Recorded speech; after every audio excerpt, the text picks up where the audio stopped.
ketika kita dimintai untuk mengklarifikasi, kita bisa menggunakan hak kita untuk hadir. Tapi yang tadi saya maksudkan bahwa itu sifatnya tidak wajib. Tidak wajib. Dan tidak ada paksaan. Polisi juga nggak bisa memaksa masyarakat.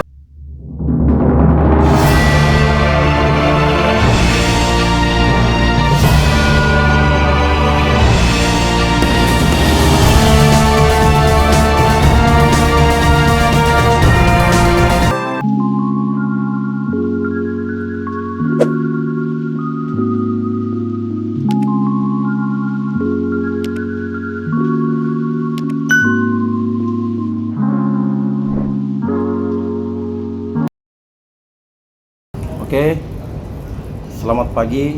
Assalamualaikum warahmatullahi wabarakatuh. Pagi ini jumpa lagi kita di Bincang Hukum MSC Law Firm. Di sebelah kiri saya ada Bapak Masri Said, founder hukum MSC Law Firm. Pagi ini kami akan coba mendiskusikan atau sedikit berbagi pengetahuan di dunia hukum terkait atau mencoba menjawab rasa cemas dari masyarakat ketika mendapatkan surat dari kepolisian. Jadi kami coba memberikan tips supaya masyarakat jangan cemas ketika mendapatkan sebuah surat dari kepolisian, entah itu berbentuknya undangan atau dia berbentuk surat panggilan dari kepolisian. Nah, di sini kami coba berbagi dengan masyarakat supaya tidak cemas kalau mendapatkan surat semacam itu. Mungkin Pak Masri bisa kita langsung membahas, memberikan pengetahuan atau berbagi ilmu lebih tepatnya kepada masyarakat.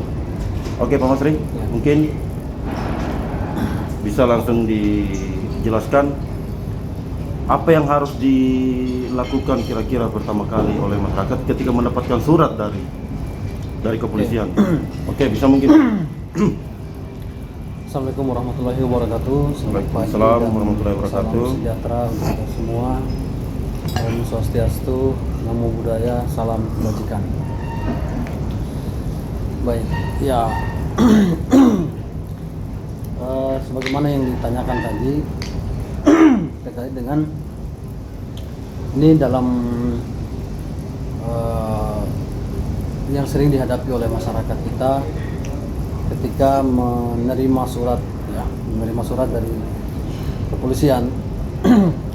Itu tentu siapapun ya, saya kira masyarakat manapun ketika mendapatkan surat dari institusi kepolisian maka psikologinya pasti akan sedikit terganggu. Saya pastikan bahwa yang menerima surat itu akan shock tentunya ya, akan kaget dan mungkin akan panik. Cemas, karena dalam cemas. bayangan siapapun yang menerima surat itu pasti ini terkait dengan suatu perkara hukum ya, terkait dengan adanya dugaan peristiwa pidana atau tindak pidana gitu. Jadi surat dari kepolisian yang ada kop kepolisian ya, itu horor sekali dan bagi masyarakat itu menakutkan sekali. Nah, tapi ya, dalam kesempatan ini saya akan coba menyampaikan kepada kita semua bahwa sebenarnya surat dari institusi kepolisian itu tidaklah sebagaimana yang kita khawatirkan ya selama ini, bahwa selalu itu kesannya menakutkan ya, kesannya horor gitu. Pasti ini terkait dengan suatu tindak pidana dan yang disurati itu pasti akan merasa bahwa oh ini saya tersangkut masalah, saya terkait dengan suatu peristiwa pidana misalnya gitu ya, Atau pelanggaran mungkin. ya suatu pelanggaran hukum.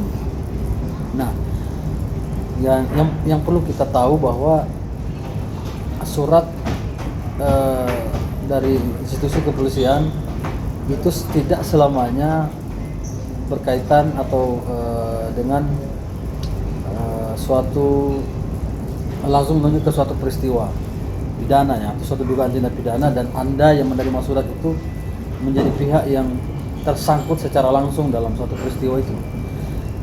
Jadi yang perlu kita pahami bahwa surat dari kepolisian itu ada beberapa jenis, ada beberapa bentuk surat yang bisa diberikan kepada masyarakat. Jadi mungkin saja ya surat yang dialamatkan kepada seseorang itu adalah surat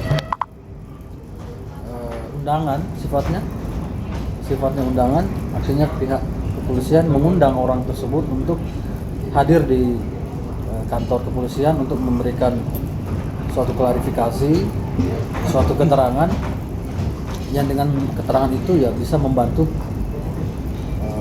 kepolisian dalam mengungkap suatu perkara untuk menentukan suatu peristiwa pidana. Selain dari surat undangan atau undangan klarifikasi, ada juga surat panggilan. Dalam prakteknya ada dua jenis surat itu yang sering diterima oleh masyarakat: surat undangan dan surat panggilan. Surat undangan dan surat panggilan. Surat panggilan. Nah, bagaimana kalau masyarakat sudah menerima surat yang saudara sebutkan tadi, surat undangan dan surat panggilan? Kira-kira kalau mereka mendapatkan surat undangan itu, apa yang harus mereka lakukan terlebih dahulu? Mungkin itu yang perlu dijelaskan, Bang. Ya, kalau surat yang diterima oleh masyarakat ini adalah sifatnya baru sebatas undangan, klarifikasi, dan sifatnya undangan, itu tidak wajib. Undangan itu tidak wajib. Tidak wajib? Ya, karena di dalam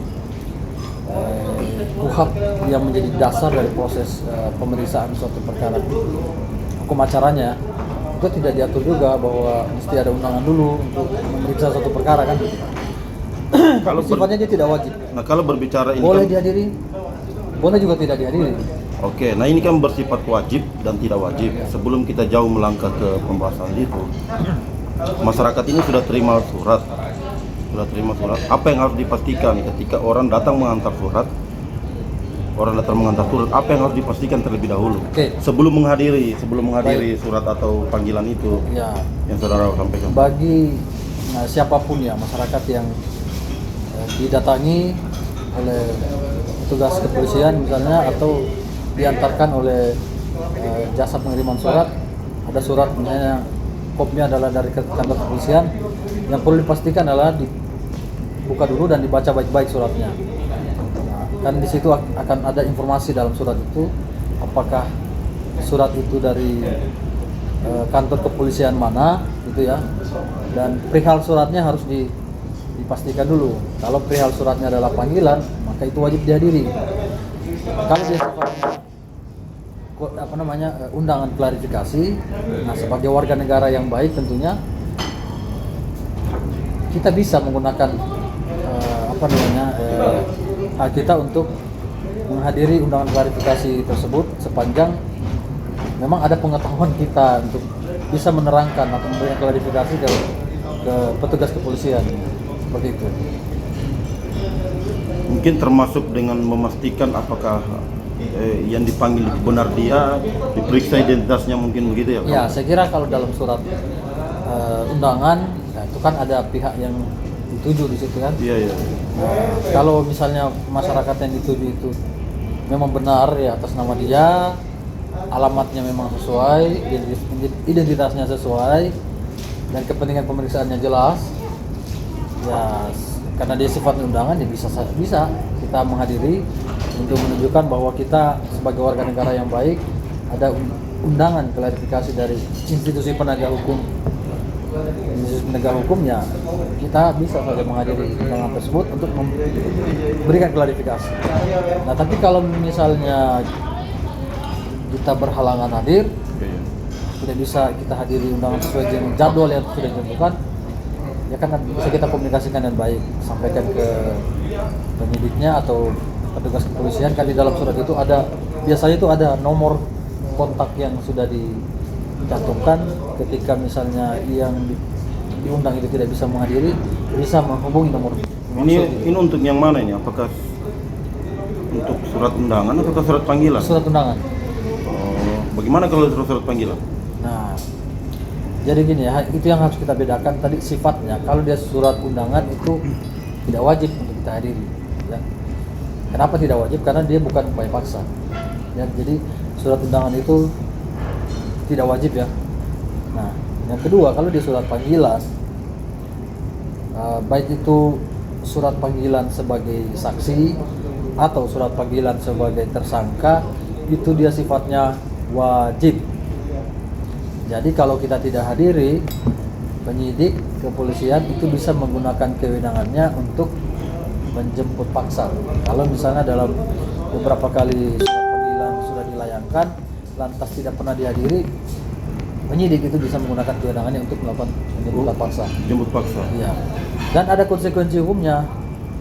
Ada ketentuan pidana yang dilanggar kalau misalnya saksi yang sudah dipanggil secara patut dan sah itu tidak menghadiri panggilan.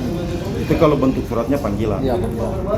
Oke, namun juga sebaiknya mungkin ketika ada surat undangan, ya sebaiknya sebagai warga negara yang baik mungkin dihadiri. Ya, Mungkin begitu. sebagai warga negara yang baik kan kita harus menunjukkan itikat baik, kita kooperatif walaupun kita merasa bahwa bukan kita tidak ada sangkut paut dengan suatu masalah apapun ya. Tapi ketika kita dimintai untuk memberikan klarifikasi, kita bisa menggunakan hak kita untuk hadir. Tapi yang tadi saya maksudkan bahwa itu sifatnya tidak wajib. Tidak wajib. Ya. Dan tidak ada paksaan. Polisi juga nggak bisa memaksa masyarakat. Nah, termasuk kalau juga mungkin menerima surat panggilan atau surat undangan dari kepolisian, mungkin sebaiknya dibaca baik-baik Ya, betul. supaya memberikan mungkin keterangan di kepolisian itu ya keterangannya pas. Ya. Supaya dia ketahui mungkin dia dipanggil untuk apa, Ya. untuk memberikan keterangan apa, begitu mungkin Pak? Ya, kan di dalam surat undangan itu jelas ya.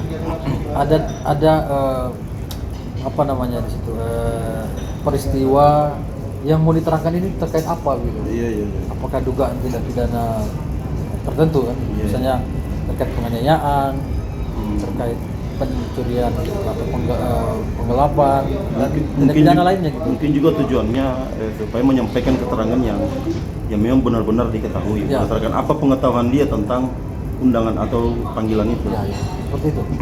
Nah, ini juga terkadang di suatu surat undangan atau surat panggilan juga yang terkadang membuat cemas ini masyarakat siapapun sebenarnya kalau mendapat surat panggilan pasti ada kekhawatiran apakah saya terlibat dalam peristiwa yang dipanggil ataukah menurut surat undangan. Nah, ini kita beranggapan saja Pak Masri bahwa surat panggilan ini atau surat undangan ini sudah dihadiri oleh masyarakat. Nah, bagaimana cara menghadapinya itu kalau sudah sampai di kepolisian supaya ini Surat ini ada maksud bekal bagi surat undangan atau panggilan? undangan atau panggilan? Nah, Undangan atau panggilan.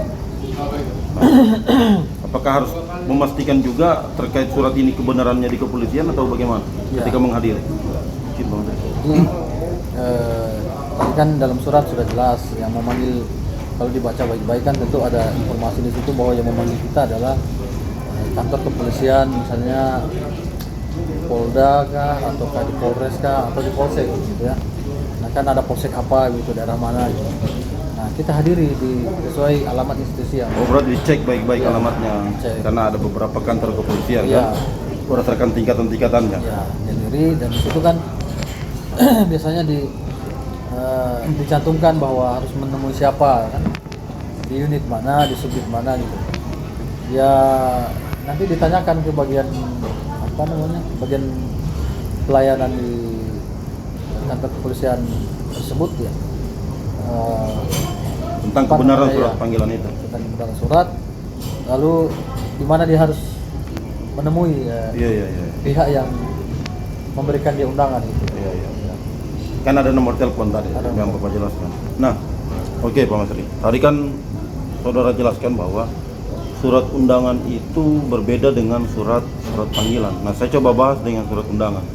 Kalau seseorang mendapat surat undangan dari kepolisian itu biasanya proses yang dilakukan oleh kepolisian ini sudah sampai di mana? Atau sudah masuk tahapan apa, Pak Masri? Ya baik. Ini fokus Ya, di surat penting. undangan. Ini saya kira penting untuk Apa yang diketahui oleh Jadi penerima kalau panggilan atau tadi masyarakat? yang diterima oleh masyarakat ini adalah baru sebatas undangan. Nah ini yang perlu ditahu bahwa ini masih dalam tahap penyelidikan. Jadi kalau dia masih sifatnya undangan, bisa dipastikan bahwa pemeriksaan terhadap suatu perkara yang sedang dilakukan oleh kepolisian itu masih dalam tahap penyelidikan, belum masuk ke tahap penyidikan, gitu ya. Nah sehingga di sini tadi belum ada upaya paksa. Kalau masih lidik, statusnya lidik, ya belum bisa ada upaya paksa yang bisa dilakukan oleh kepolisian. Iya. Nah, perlu juga kita pahami bahwa dalam hal penyelidikan tadi atau dalam status lidik, ini ruang lingkupnya baru sebatas untuk menentukan apakah suatu peristiwa yang dilaporkan ya, atau peristiwa yang diduga sebagai suatu tindak pidana ini itu memenuhi unsur dia sebagai suatu tindak pidana atau bukan. Dia ini untuk menemukan peristiwanya Itu dulu. terhadap surat undangan. Iya, maka ini memang peristiwa pidana atau bukan? Berarti kalau ada undangan di masyarakat, itu berarti tujuan dari aparat penegak hukum atau penyidik untuk mencari berarti apakah ada tindak pidana. Iya. Ya itu terkait undangan itu ya. Iya. Nah bagaimana kalau terkait panggilan? Panggilan Kalau dari dia kepolisian. sifatnya sudah panggilan dan dalam perihal surat itu sudah dia berbunyi surat panggilan, maka sudah bisa dipastikan bahwa surat itu adalah sudah wajib untuk dihadiri, wajib dihadiri. Entah itu apakah dia surat panggilan sebagai saksi atau panggilan sebagai tersangka, itu sudah ada kewajiban bagi setiap warga negara yang menerima surat itu untuk menghadiri.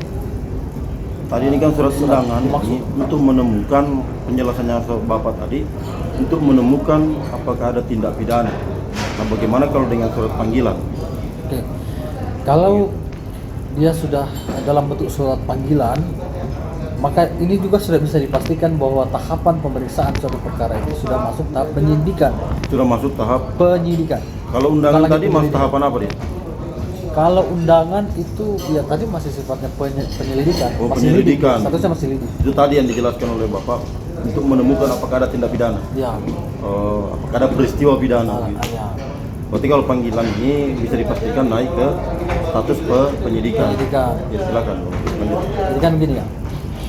Kalau ada laporan masuk ke kantor kepolisian, misalnya ada yang melaporkan dugaan suatu tindak pidana terjadi, nah petugas kepolisian itu tidak, karena ini kan tersangkanya belum ada kan, Iya. dia harus menentukan tahapan awal yang harus dilewati dulu itu adalah penyelidikan. Diselidiki dulu apakah laporan itu yang dilaporkan berdasarkan misalnya keterangan-keterangan yang dikumpulkan oleh penyelidik kepolisian ini ada tindak pidananya tidak dalam peristiwa itu, memenuhi unsur untuk dikatakan sebagai suatu tindak pidana atau tidak. Iya. Lalu setelah ternyata berdasarkan hasil pengumpulan semua keterangan dalam proses lidik tadi, ternyata merupakan suatu tindak pidana, kesimpulannya dari penyelidikan, lanjutlah ke tahap penyidikan. Nah, di tahap penyidikan ini kepentingannya adalah untuk menemukan siapa tersangka. Ini ketika naik di penyidikan inilah biasa masuk surat panggilan. Panggilan, setelah sudah bisa pihak penyidik melakukan panggilan kepada siapapun yang Itu sudah ada upaya paksa, Pak? ya siapapun yang memiliki pengetahuan, artinya yang mengetahui kejadiannya, peristiwanya, itu akan dipanggil untuk memberikan keterangan. Jadi dipanggil sebagai saksi. Kalau misalnya setelah dikumpulkan semua bukti-bukti itu dan ternyata mengarah ke satu orang sebagai tersangkanya, ya ditentukan langsung di situ siapa tersangkanya. Ada Berarti penetapan kalau tersangka surat dan- panggilan dalam proses biasanya itu sudah naik ke tahap penyidikan, yang tujuannya menentukan siapa yang melakukan tindak pidana. Mungkin begitu, Pak Mas. Baik, Pak Mas Ri, terima kasih atas kesempatannya pada pagi hari ini.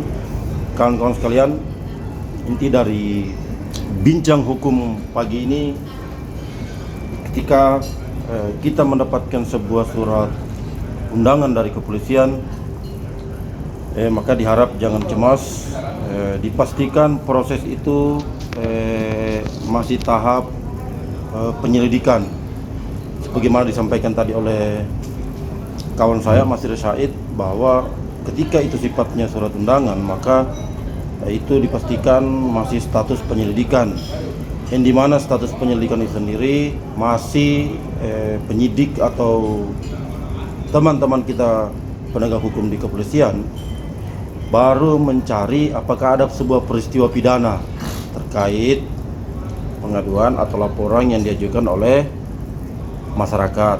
Nah, kalau sifatnya suratnya panggilan, maka juga dapat dipastikan tahapan dari penyelidikan itu sudah naik status, atau dengan kata lain sudah status penyidikan, di mana status penyidikan sendiri itu mau menemukan atau mencari siapa yang menjadi pelaku tindak pidana. Jadi itu menemukan tersangka. Jadi itu dua hal yang berbeda ketika masyarakat atau saudara-saudaraku sekalian mendapatkan surat pemberitahuan atau surat panggilan dari kepolisian.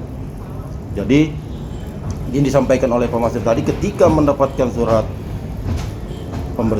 undangan atau surat panggilan, diharap jangan cemas, dibaca suratnya baik-baik, diundang dan dipanggil untuk apa, itu dibaca baik-baik, supaya kalau mau menghadiri memberikan keterangan maupun sebagai saksi atau sebagai apa, dapat menjelaskan peristiwanya atau menjelaskan berdasarkan pengetahuan yang pas terhadap apa yang diketahui oleh masyarakat atau saudara-saudaraku sekalian yang mendapatkan surat undangan atau surat panggilan. Baik, terima kasih atas waktunya kalian semua telah mengikuti channel ini.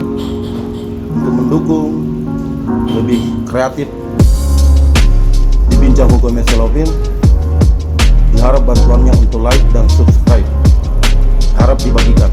Oke, terima kasih. Tetap patuhi protokol kesehatan. Semoga kita diberikan kesehatan oleh Allah Subhanahu wa taala. Oke, salam MSJ Lovin. Semangat.